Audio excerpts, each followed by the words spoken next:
So hello guys, welcome to this video. हमारा जो आज का टॉपिक रहेगा वो रहेगा ऊप्स के वाइवा क्वेश्चन। जैसा कि हमारा एंड टर्म जो है वो पास आ रहा है, तो मैंने सोचा वाइवा क्वेश्चंस के ऊपर वीडियो बना देता हूँ। इससे पहले भी मैंने वाइवा क्वेश्चंस के ऊपर वीडियो बना रखा है, वो डेटा स्ट्रक्चर्स और एसटीएलडी के ऊपर है। तो अगर आपको वो देखना है तो वो आप जाके देख सकते हो मेरी प्लेलिस्ट से।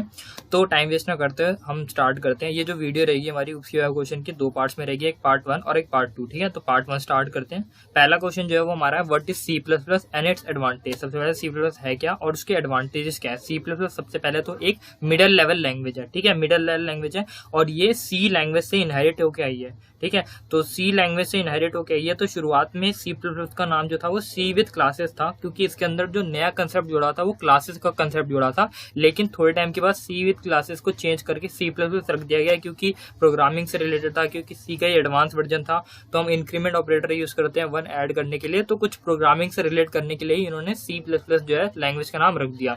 और ये मिडिल लेवल लैंग्वेज इसलिए है क्योंकि ना ही हम मिडिल लेवल इसलिए क्योंकि हम इसके अंदर लो लेवल प्रोग्रामिंग भी कर सकते हैं, जो कि डायरेक्ट हार्डवेयर के साथ इंटरेक्ट करता है। साथ ही साथ हम हाई लेवल प्रोग्रामिंग, जैसे कि हम गेम्स वगैरह खेलते हैं, पबजी हो गया या फिर जितने भी हाई एंड गेम जो होते हैं उनके अंदर जो most of the measure of the code जो है वो हमारा C++ का होता है। ठीक है, अब इसके एडवांटेज क्या है। हमारे एडवांटेज ये है कि इसके अंदर हम 3 तरीके की पैराडाइम की प्रोग्रामिंग कर सकते हैं। सबसे पहले प्रोसीजर ओरिएंटेड, जो कि C के अंदर हम कर सकते थे, साथ ही साथ C++ में भी हम सारी प्रोग्रामिंग जैसे C में करते थे वो हम कर सकते हैं। दूसरा जो है हमारा ये सब जिसके लिए फेमस है वो है ऑब्जेक्ट ओरिएंटेड प्रोग्रामिंग। ठीक है, तो C++ के अंदर हम ऑब्जेक्ट ओरिएंटेड प्रोग्रामिंग कर सकते हैं।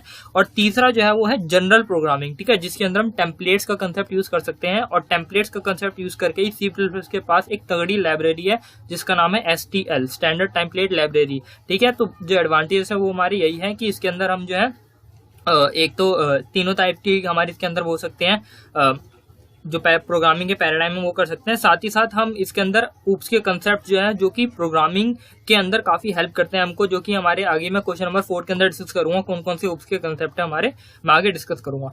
अब अगले क्वेश्चन पे शिफ्ट करते हैं, जो कि हमारा difference between C and C++। C और C++ में डिफरेंस क्या है। जैसे कि हमको पता है C जो है एक प्रोसीजर ओरिएंटेड लैंग्वेज थी, जबकि C++ जो है वो एक ऑब्जेक्ट ओरिएंटेड प्रोग्रामिंग लैंग्वेज है। C के अंदर कोई भी क्लासेज जैसा या ऑब्जेक्ट जैसा कंसेप्ट नहीं होता था, वहां पे सिर्फ स्ट्रक्चर का कंसेप्ट होता था। और अगर हमको कोई अलग से अपना डेटा टाइप डिफाइन करना पड़ता था तो हमको डेटा टाइप प्लस उससे रिलेटेड उस डेटा टाइप के ऊपर अगर ऑपरेशन परफॉर्म करने हैं तो वो भी अलग से डिफाइन करने पड़ते थे। वहां पे कोई एनकैप्सुलेशन, मैं अभी क्वेश्चन 4 में डिस्कस करूंगा, ऐसा कोई कंसेप्ट नहीं था जिसके अंदर डेटा टाइप प्लस उससे रिलेटेड ऑपरेशन एक ही के अंदर हम एनफोर्स कर पाए। तो ये चीज जो है हमारी C++ के अंदर थी, जो कि एनकैप्सुलेशन के फॉर्म में हमको मिलती है, क्लासेस के फॉर्म में हमको मिलती है। दूसरा, इनहेरिटेंस का कोई कंसेप्ट हमारे पास नहीं था, C के अंदर, C++ के अंदर था। और तीसरा, हमारे पास जो है कोई भी फंक्शन ओवरलोडिंग का कंसेप्ट हमारे पास C में नहीं था। C++ के अंदर हमारे पास फंक्शन ओवरलोडिंग का जो कंसेप्ट है वो अवेलेबल रहता है, मतलब कि C के अंदर हर एक फंक्शन का नाम जो है हमको अलग रखना जरूरी होता था, C++ में नहीं होता। C के अंदर जो होता है हमारा जो जितने भी डिक्लेरेटिव स्टेटमेंट होते हैं, मतलब कि डेटा टाइप डिक्लेरेशन हो गया या फंक्शन डिक्लेरेशन हो गया, ये सारे हमको शुरुआत में करने पड़ते थे मेन फंक्शन के। ठीक है, जबकि C++ के अंदर कोई भी जरूरी नहीं है, हम कहीं भी जो है वेरिएबल या फंक्शन को डिक्लेयर कर सकते हैं। और दूसरी चीज, C के अंदर जो है हमारे C का जो कंपाइलर है वो इतना कैपेबल होता था कि वो कुछ कुछ फंक्शंस की डिक्लेरेशन खुद दे देता था। लेकिन C++ ने स्ट्रिक्ट ये लगाया कि आपको अगर कोई भी फंक्शन यूज करना है तो उसको सबसे पहले उसकी डिक्लेरेशन जो है वो देनी पड़ेगी। अगर आप खुद का फंक्शन यूज कर रहे हो तो खुद से डिक्लेरेशन दो, नहीं तो अगर आप प्री डिफाइंड फंक्शन यूज कर रहे हो तो उससे रिलेटेड लाइब्रेरी को जो है आपको इंक्लूड करना पड़ेगा। तो ये कुछ डिफरेंस है हमारे C और C++ के बीच में। आई होप आपको समझ आ गए होंगे। शिफ्ट टू नेक्स्ट क्वेश्चन, जो है हमारा difference between reference and pointer. अब ये रेफरेंस और पॉइंटर का कंसेप्ट तो हमको पता है कि पॉइंटर का कंसेप्ट हमने C में भी पढ़ा था, C++ में भी एज इट इज जो है वो उठ के आ जाता है पॉइंटर का कंसेप्ट। लेकिन रेफरेंस का कंसेप्ट जो है वो C++ के अंदर नया कंसेप्ट है, जो कि बेसिकली रेफरेंस क्या होता है कि वो भी इंटरनली पॉइंटर ही होता है, वो भी इंटरनली एड्रेस ही स्टोर करके रख सकता है। लेकिन रेफरेंस जो होता है वो एक एलायस नेम क्रिएट कर देता है। जैसे कि हम पॉइंटर अगर हम क्रिएट करते हैं, मान लो मैंने एक पॉइंटर क्रिएट करा int*p, और उसके अंदर मान लो एक मैंने उससे पहले एक वेरिएबल बना दिया int a। ठीक है, int a मैंने यहाँ पे वेरिएबल बना दिया और उसके बाद मैंने यहाँ पे एक पॉइंटर के अंदर इसका एड्रेस रखवा दिया। तो ये देखो, इसके बाद अगर मेरे को ए को एक्सेस करना हो पॉइंटर का यूज करके, तो मेरे को स्टार पी करके एक्सेस करना पड़ेगा, ठीक है। अगर मैं प्रिंट एफ करता हूँ सी लैंग्वेज के अंदर, और अगर मैं सी प्लस के अंदर करूंगा तो सी आउट करके मेरे को ऐसे करना पड़ेगा। लेकिन ये था मेरा पॉइंटर का कंसेप्ट। रेफरेंस का कंसेप्ट को क्या कहता है कि अगर मैंने यहाँ पे पी का पॉइंटर वेरिएबल ना क्रिएट करके रेफरेंस वेरिएबल क्रिएट करा और उसके अंदर ए का रेफरेंस रख दिया, रेफरेंस रखने के लिए हमको एड्रेस ऑफ ऑपरेटर को नहीं लगाना पड़ता, डायरेक्ट ए को रखेंगे। इसका मतलब है रेफरेंस वेरिएबल की पहचान ये होती है कि उसके आगे ये एम्परसेंड सिंबल होता है, ये लगा होता है, ठीक है। तो ए के अंदर इसका रेफरेंस आ गया। अब अगर मैं सी आउट पी करूंगा डायरेक्टली, यहाँ पे अगर मैं पॉइंटर का यूज करके करता तो वो पॉइंटर का एड्रेस शो करता। यहाँ पे पी को अगर मैं डायरेक्ट सी आउट कराऊंगा तो वो ए के अंदर जो वैल्यू पड़ी है वो ही यहाँ पे शो करेगा। मतलब कि अगर मैंने किसी वेरिएबल का रेफरेंस क्रिएट करता है, इसका मतलब है कि मैंने उसका एक जुड़वा क्रिएट कर दिया। अब मैं उस जुड़वे के अंदर जो भी चेंज करूंगा वो ओरिजिनल वाले के अंदर चेंज होगा। अगर मैं यहाँ पे जो है सी आउट पी की जगह जो है अगर मैं पी प्लस प्लस करता हूँ, ठीक है, पी प्लस प्लस करता हूँ तो डायरेक्टली ए के अंदर, मान लो ए के अंदर 5 था तो ए के अंदर अब 6 हो जाएगा, ठीक है। तो एक एलायस मतलब जुड़वा या कुछ ऐसे मान सकते हो, अलग से क्रिएट कर दिया और मैं पॉइंटर की तरह ही उसको यूज करूंगा, लेकिन पॉइंटर जो है मेरा एक नॉर्मल वेरिएबल की तरह बिहेव करेगा। तो ये एक बहुत ही अच्छा कंसेप्ट जो है हमको सी प्लस प्लस के अंदर देखने को मिलता है, जो कि रेफरेंस का कंसेप्ट होता है, सी में हमको अवेलेबल नहीं होता। और पॉइंटर का तो हमको पता ही है, अगर मैंने यहाँ पे इसका पॉइंटर वेरिएबल बनाया होता और उसके अंदर एड्रेस ऑफ ए डलवाता मैं, ठीक है, तो मेरे को यहाँ पे अगर प्लस करना पड़ता तो मेरे को value at P plus plus करना पड़ता, ठीक है। वैल्यू एट पी से पहले ये 5 को एक्सेस करता, उसके बाद 5 के अंदर ये इंक्रीमेंट करता। अब अगला हमारा जो क्वेश्चन आता है वो आता है अलग अलग उप्स के कंसेप्ट हमारे सी प्लस में क्या है और उसको ब्रीफ में एक्सप्लेन करो, ठीक है। तो सबसे पहले उप्स के कंसेप्ट हमारे होते हैं। सबसे पहला कंसेप्ट जो होता है हमारा एनकैप्सुलेशन होता है। एनकैप्सुलेशन क्या होता है कि हमारा अगर हम कोई भी डेटा टाइप खुद का डिफाइन कर रहे हैं तो उस डेटा टाइप के अंदर जो डेटा स्ट्रक्चर, चाहे हम एरे यूज कर लें, कुछ भी यूज कर लें, मतलब कि डेटा का होल्ड करने वाला स्ट्रक्चर प्लस उससे रिलेटेड उस मतलब स्ट्रक्चर के ऊपर कौन से ऑपरेशन हमको परफॉर्म करने, वो एक सिर्फ एक ही बाउंड मतलब एक ही बॉक्स के अंदर जब हम उसको डाल देते हैं तो वो हमारा एनकैप्सुलेशन होता है। जैसे कि कैप्सूल्स के अंदर हम दवाइयां वगैरह को डाल के बंद कर देते हैं ना, कैप्सूल हो जाता है, वैसे ही एनकैप्सुलेशन से वही वाला कंसेप्ट उसके अंदर आता है, जिसके अंदर मान लो अगर स्टूडेंट का एग्जांपल ले तो स्टूडेंट का डेटा होल्ड करने के लिए हम मार्क्स बनाएंगे, नेम बनाएंगे, रोल नंबर बनाएंगे, वो हम उसके अंदर डालते हैं। साथ ही साथ क्लास के अंदर हम उससे रिलेटेड जो है फंक्शन भी डालते हैं कि हमको स्टूडेंट की वैल्यू को सेट करना है या स्टूडेंट की वैल्यू को शो कराना है या उसके रोल नंबर को इंक्रीमेंट करना है, डिक्रीमेंट करना है, कुछ भी हमको करना है तो हमने उसके रिलेटेड फंक्शंस प्लस जो डेटा जिस वेरिएबल्स के अंदर या डेटा स्ट्रक्चर के अंदर डेटा जाएगा वो भी हमने एक सिंगल क्लास के अंदर डिक्लेयर करा, ताकि हम उस क्लास का ऑब्जेक्ट बनाएंगे तो वो ऑब्जेक्ट इतना कैपेबल होगा कि वो डेटा भी होल्ड कर पाए, साथ ही साथ उससे रिलेटेड ऑपरेशन भी परफॉर्म कर पाए,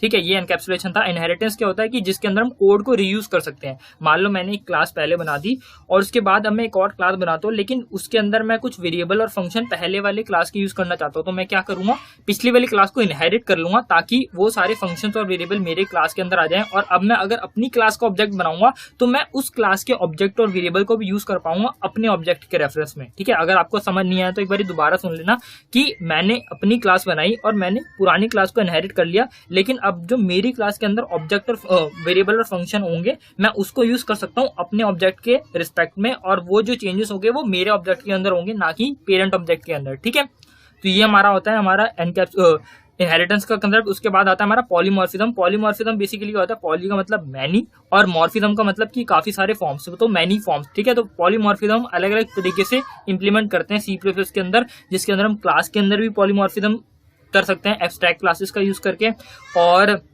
इनहेरिटेंस वगैरह का यूज करके, और हम जो है फंक्शन ओवरलोडिंग, फंक्शन ओवरराइडिंग, ये सारे हमारे पॉलीमॉर्फिज्म के एग्जांपल्स होते हैं जो कि हम सी प्लस प्लस के अंदर इंप्लीमेंट करते हैं। उसके बाद हमारा पॉलीमॉर्फिज्म हो गया, एनकैप्सुलेशन हो गया, इनहेरिटेंस हो गया, ये हमारे 3 होते हैं। और जो है हमारा क्लासेस क्या होते हैं भाई, जो क्लास बेसिकली मैं आगे डिस्कस करूंगा क्वेश्चन नंबर 5 में, और ऑब्जेक्ट भी डिस्कस करूंगा, और ऑब्जेक्ट भी हमारे क्या होते हैं। और एब्स्ट्रैक्शन हमारा होता है, बेसिकली एब्स्ट्रैक्शन मैंने बोल ही दिया कि मान लो अगर हमने क्लास डिक्लेयर कर दी तो बेसिकली जो हमारे उस क्लास को यूज करेगा वो सिर्फ ऑब्जेक्ट बनाएगा और ऑब्जेक्ट के थ्रू ही फंक्शंस को कॉल करके डेटा के अंदर चेंज करेगा। उसको नहीं पता हमने क्लास के अंदर कोडिंग करी, उस क्या कोडिंग करी और कैसे कोडिंग करी। तो ये जो पीछे वाला सीन है ये हमने यूजर से एब्स्ट्रैक्ट कर दिया, छुपा दिया कि हमने क्लास के अंदर कोडिंग कैसे करी, और अगर वो स्टूडेंट को सेट करना चाहता है तो वो किस तरीके से करेगा, स्टूडेंट को शो करना चाहता है वो किस तरीके से करेगा, उसकी सारी कोडिंग हमने हाइड कर दी। इसको डेटा एब्स्ट्रैक्शन बोलते हैं। और डेटा हाइडिंग का कंसेप्ट आता है हमारा, जिसके अंदर हम एक्सेस स्पेसिफायर का यूज करते हैं, वो मैं क्वेश्चन नंबर 6 के अंदर डिस्कस करता हूँ, ठीक है, वहां पे एक्सप्लेन करता हूँ।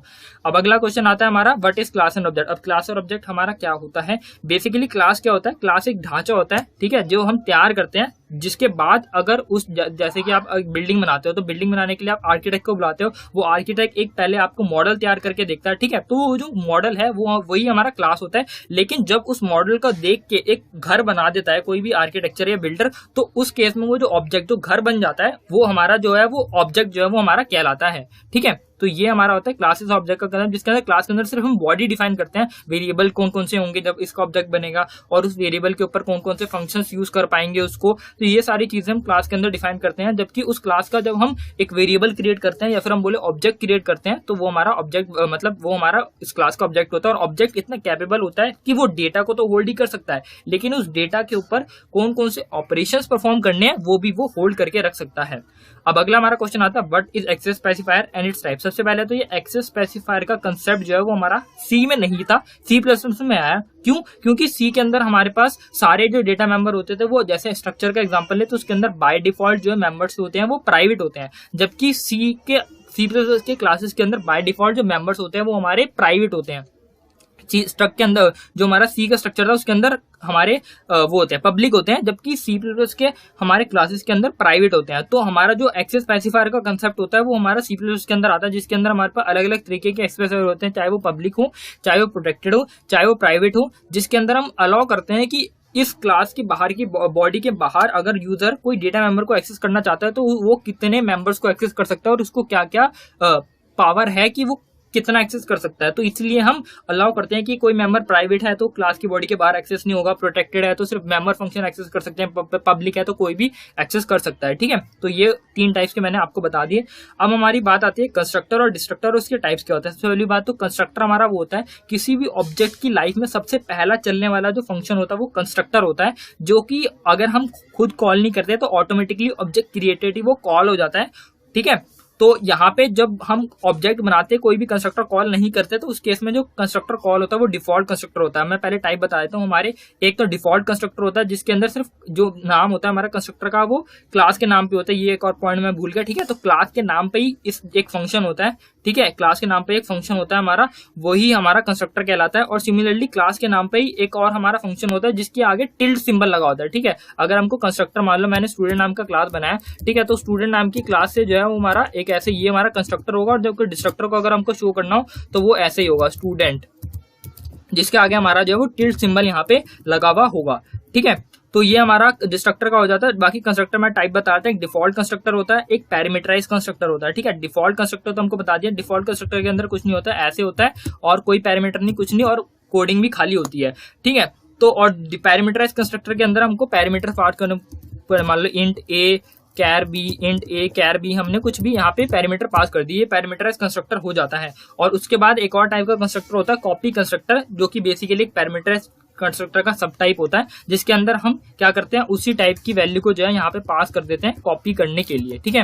तो एक और हमारा कॉपी कंस्ट्रक्टर होता है। और साथ ही साथ हमारे अगर हम कोई भी कंस्ट्रक्टर डिफाइन नहीं करते खुद से तो कंपाइलर 2 तरीके के हमारे कंस्ट्रक्टर डिफाइन करता है प्रोग्राम के अंदर, एक डिफॉल्ट और एक कॉपी। अगर हमने डिफॉल्ट पहले से डिफाइन कर दिया तो कंपाइलर कॉपी खुद डिक्लेयर कर देता है डिफॉल्ट के डिक्लेयर करने के बाद। और अगर हमने कोई एक सिंगल कंस्ट्रक्टर भी डिफाइन कर दिया प्रोग्राम के अंदर तो वो बाकी डिफॉल्ट नहीं करेगा, कॉपी अभी भी करेगा, ठीक है। एक बारी मैं दोबारा क्लियर कर देता हूँ, आप कंफ्यूज हो गए होंगे। अगर हमने अपने प्रोग्राम के अंदर कोई भी कंस्ट्रक्टर डिक्लेयर नहीं करा है तो हमारे कंपाइलर जो है वो 2 कंस्ट्रक्टर डिक्लेयर करेगा, एक कॉपी कंस्ट्रक्टर और एक डिफॉल्ट कंस्ट्रक्टर। अगर हमने डिफॉल्ट कंस्ट्रक्टर डिक्लेयर कर दिया अपने प्रोग्राम के अंदर खुद से तो कंपाइलर जो है वो डिफॉल्ट अब इस केस में नहीं करेगा, लेकिन कॉपी अभी भी करेगा। और अगर हमने डिफॉल्ट और कॉपी दोनों कर दिया तो इस केस में कंपाइलर और कोई कंस्ट्रक्टर खुद से डिक्लेयर नहीं करेगा। अब हमारी बात आती है डिस्ट्रक्टर की। डिस्ट्रक्टर कुछ नहीं होता, हमारा क्या होता है अगर हमको कोई वाइंड अप का काम कराना होता है, हमने कोई डायनेमिक मेमोरी एलोकेशन एलोकेट कर रखी है और उसकी मेमोरी रिलीज करानी है, तो उस केस में हम अगर भूल जाए हम कोडिंग करते करते तो हम डिस्ट्रक्टर के अंदर कर देंगे, क्योंकि डिस्ट्रक्टर एक गारंटीड फंक्शन होता है जो कि ऑब्जेक्ट की लाइफ में सबसे आखिरी में चलता है, ठीक है। तो डिस्ट्रक्टर हमारी होगा, डिस्ट्रक्टर को कोई टाइप नहीं होता, इसके अंदर कोई आर्गुमेंट पास नहीं होता, इसका कोई रिटर्न टाइप नहीं होता हमारा, ठीक है। अब हमारा difference between structure and class, जैसे कि मैं ऊपर डिस्कस कर ही चुका हूं, फिर भी यहाँ पे शॉर्ट में बताता हूँ कि स्ट्रक्चर जो होता है उसके बाय डिफॉल्ट जो प्राइवेट मेंबर्स जो बाय डिफॉल्ट होते हैं वो पब्लिक होते हैं मेंबर्स, क्लास के बाय डिफॉल्ट जो होते हैं मेंबर जो होते हैं वो प्राइवेट होते हैं। स्ट्रक्चर सी के स्ट्रक्चर के अंदर जो होता है वो हमारे यहाँ पे स्ट्रक्चर और क्लास में सी प्लस के रिस्पेक्ट में अगर बताऊं तो स्ट्रक्चर, अगर मैं, क्योंकि सी के स्ट्रक्चर के अंदर तो हम मेंबर फंक्शन को इंक्लूड ही नहीं कर सकते थे, जबकि सी प्लस के स्ट्रक्चर के अंदर हम मेंबर फंक्शन को भी इंक्लूड कर सकते हैं क्लासेस की तरह। मतलब कि सी प्लस के स्ट्रक्चर और क्लासेस में बहुत ही माइनर सा डिफरेंस होता है। वो ये होता है कि स्ट्रक्चर के मेंबर जो है बाय डिफॉल्ट पब्लिक होते हैं, जबकि क्लास के बाय डिफॉल्ट प्राइवेट होते हैं।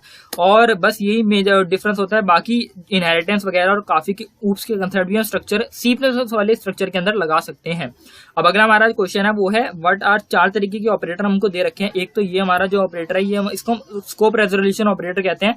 इसको स्कोप रेजोल्यूशन ऑपरेटर क्या होता है कि बेसिकली मान लो मैंने सेम वेरिएबल बनाया, ठीक है, एक ग्लोबल वेरिएबल है और एक लोकल वेरिएबल है। तो हमको स्कोप बताने के लिए कि ये ग्लोबल स्कोप का वेरिएबल है, ये लोकल स्कोप का वेरिएबल है, हम बेसिकली स्कोप ये बताता है कि ये जो वेरिएबल हम यूज कर रहे हैं या फंक्शन जो यूज कर रहे हैं, ये बेसिकली एक्चुअली ये बिलोंग किससे करता है। तो हम बिलोंगिंग को शो करने के लिए जो है हम स्कोप रेजोल्यूशन का ऑपरेटर का यूज करते हैं। बाकी हमारा एम्परसेंड ऑपरेटर होता है, ये हम बेसिकली सी प्लस के अंदर 2 तरीके से यूज कर सकते हैं। एक तो रेफरेंस वेरिएबल बनाने के लिए और साथ ही साथ एड्रेस ऑफ ऑपरेटर की तरह भी इसको यूज करते हैं, ठीक है। तो ये इसका जो रिस्पेक्ट है हमारा चेंज हो जाता है अलग अलग रिस्पेक्ट में। बाकी हमारा न्यू जो ऑपरेटर होता है वो हम डायनेमिक मेमोरी एलोकेशन अगर हमको सी प्लस में करनी होती है तो हम न्यू कीवर्ड का यूज करके करते हैं। और बाकी डिलीट ऑपरेटर जो होता है वो हमारा हम यूज करते हैं, वो हम जो भी डायनेमिकली हमारा वेरिएबल क्रिएट हुआ है उसको रिलीज कराने के लिए। अब बाकी जो लास्ट क्वेश्चन है वो हमारा what is inline function. Inline function हम क्या होता है कि बेसिकली ये जो होता है ये फंक्शन, मान लो किसी फंक्शन को मैंने इनलाइन बना दिया, ठीक है, मान लो इस फंक्शन को मैंने जो है इनलाइन बना दिया, इंट स्टूडेंट नाम से कोई है मेरा, ठीक है। तो इसके बाद इस फंक्शन की कोडिंग के अंदर जितनी भी कोडिंग की लाइन में लिखूंगा ना, और जहां से भी ये फंक्शन कॉल होगा उस फंक्शन के कॉल की जगह, जैसे कि नॉर्मल फंक्शन क्या होता है कि जब हमने एक फंक्शन डिक्लेयर करा तो वो पहले हमारे रैम के अंदर आता है, अपनी कोडिंग एग्जीक्यूट करता है, उसके बाद रैम से चला जाता है। इनलाइन फंक्शन क्या होता है कि वो हमारा रैम के अंदर नहीं आता, वो डायरेक्टली उस फंक्शन के अंदर जो भी कोडिंग होती है वो उसकी कॉल की जगह पे पेस्ट हो जाती है। मान लो इसके अंदर कुछ भी कोडिंग है और मैंने यहाँ पे जो है स्टूडेंट नाम से इस फंक्शन को कॉल कर दिया, तो इस कॉल की जगह क्या होगा कि अगर नॉर्मल फंक्शन होता तो ये पहले रैम के अंदर आता, अपनी कोडिंग को ये जो भी है एग्जीक्यूट करता, उसके बाद चला जाता। जबकि अब क्या होगा, इस कॉल की जगह जो है कॉल हट के जो है हमारी इसकी कोडिंग जो अभी है वो सारी कॉपी पेस्ट जो है या फिर कट पेस्ट जो भी बोलो आप यहाँ पे हो जाएगी, कॉपी पेस्ट हो जाएगी, यहाँ पे ऐसे मान सकते हो, ठीक है। तो इससे क्या होगा कि एग्जीक्यूशन जो हमारी फास्ट हो जाएगी, पहले रैम के अंदर आएगा, फिर ये सब मतलब टाइम जो लगता था वो नहीं लगेगा इनलाइन फंक्शन के अंदर, वो हमारा यहाँ पे इनलाइन फंक्शन के अंदर बच जाता है, ठीक है। तो ये इस पार्ट के लिए हम यहीं तक क्वेश्चन रखते हैं। आई होप आपको समझ आ गया होगा। अगर आपको कोई भी डाउट आता है तो नीचे कमेंट सेक्शन में पूछ सकते हो, और इसका पार्ट 2 जो है वो हम अगली वीडियो के अंदर डिस्कस करेंगे। तो अगर आपको वीडियो पसंद आए तो लाइक करना, शेयर करना और सब्सक्राइब जरूर करना, और अपने फ्रेंड से जरूर शेयर कर देना, क्योंकि उनके एग्जाम जो है पास आ रहे हैं तो उनको इससे जरूर हेल्प मिलेगी।